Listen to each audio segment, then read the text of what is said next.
President Abdel Fattah al-Sisi expressed hope on Tuesday that the National Palestinian Dialogue, hosted by Cairo, would yield tangible results.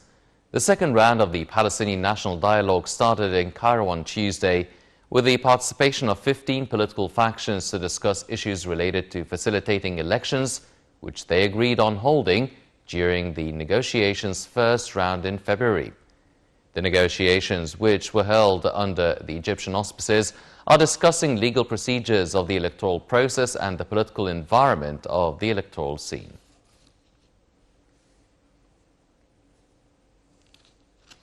President Abdel Fattah al-Sisi received a phone call from his Sri Lankan counterpart, Gotabaya Rajapaksa, on Tuesday. During their telephone conversation, President al-Sisi expressed Egypt's keenness to intensify cooperation with Sri Lanka in various international fields, especially in light of the bilateral historic relations, as well as Egypt's interest to enhance joint ties at the economic level and mutual investments. For his part, the Sri Lankan president expressed his country's pride for the distinguished relations that bind the two nations, expressing Sri Lanka's keenness to strengthening bilateral relations with Egypt in all fields.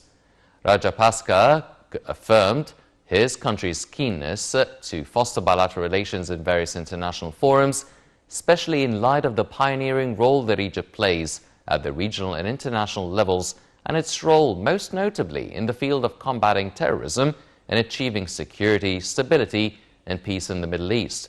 The call also dealt with efforts to exchange experience between the two countries in various domains, including combating coronavirus pandemic, in addition to the fight against terrorism.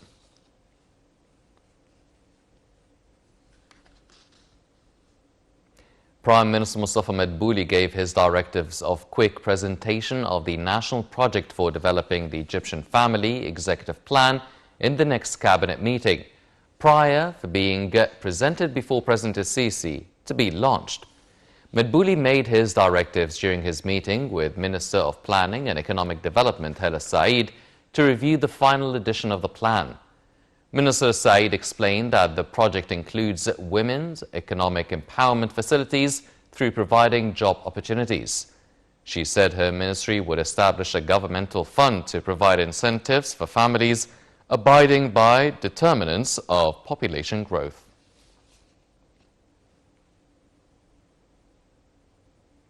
The House of Representatives resumed on Tuesday its plenary sessions headed by the Parliament Speaker, Councillor Hanafi Gebeli, to discuss a number of draft laws and reports concerning the specialized committees.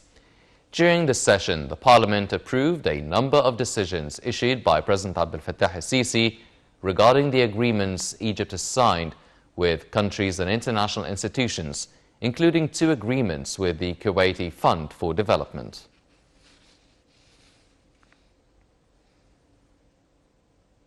Grand Imam of Al-Azhar, Dr. Ahmad al-Tayyib, on Tuesday said his institution attaches great interest to Arab and Muslim nations issues. During his meeting with a delegation of the religious endowments ministers and muftis from Kazakhstan, Yemen, Comoros and Chad, who are visiting Cairo, al-Tayyib said Al-Azhar would do its best in supporting the Islamic nation's causes and meeting its needs for scholars and preachers. In a separate meeting, the Grand Imam received an official invitation from Minister of Religious Endowments in Iraq's Kurdistan province to visit the self-ruled province. Meanwhile, Mufti of the Republic, Dr. Shawi Alem, met with the Iraqi minister, calling for a unified effort by global religious institutions to face terrorism, given the importance of an intellectual confrontation to this threat.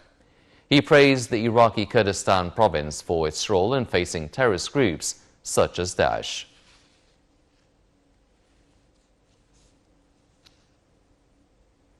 Upon directives by President Abdel Fattah al-Sisi, the armed forces sent military planes loaded with medical aid as a gift from the Ministry of Health and Population to the people of South Sudan and Yemen.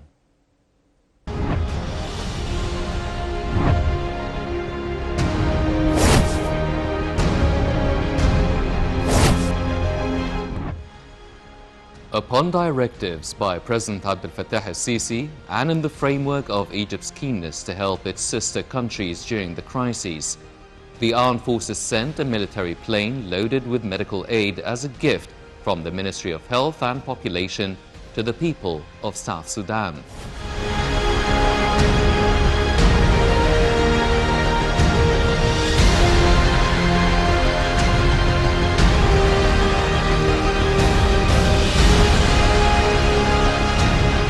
The military plane took off from East Cairo Air Base on its way to Juba International Airport.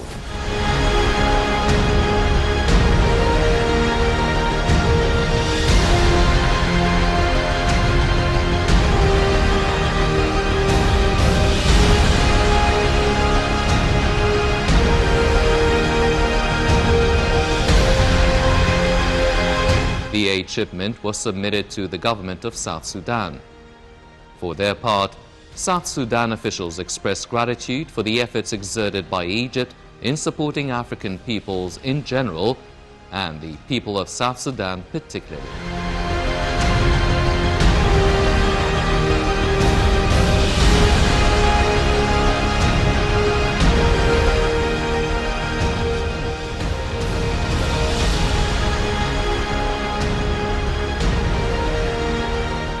In the same context, 2 military planes took off from East Cairo Air Base on their way to King Khaled Airport in Riyadh with a shipment of medical dairy products as a gift from Egypt's Ministry of Health and Population ahead of transferring it to Yemen.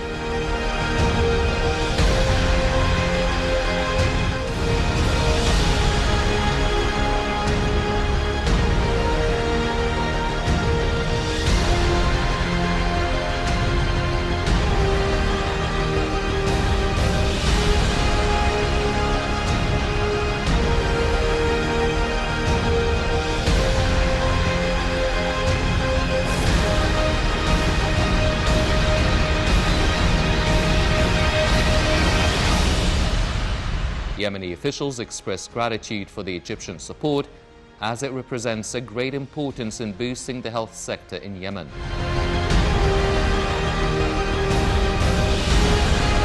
The aid comes as part of Egypt's constant stance of supporting its sister countries, especially during hard times and crises.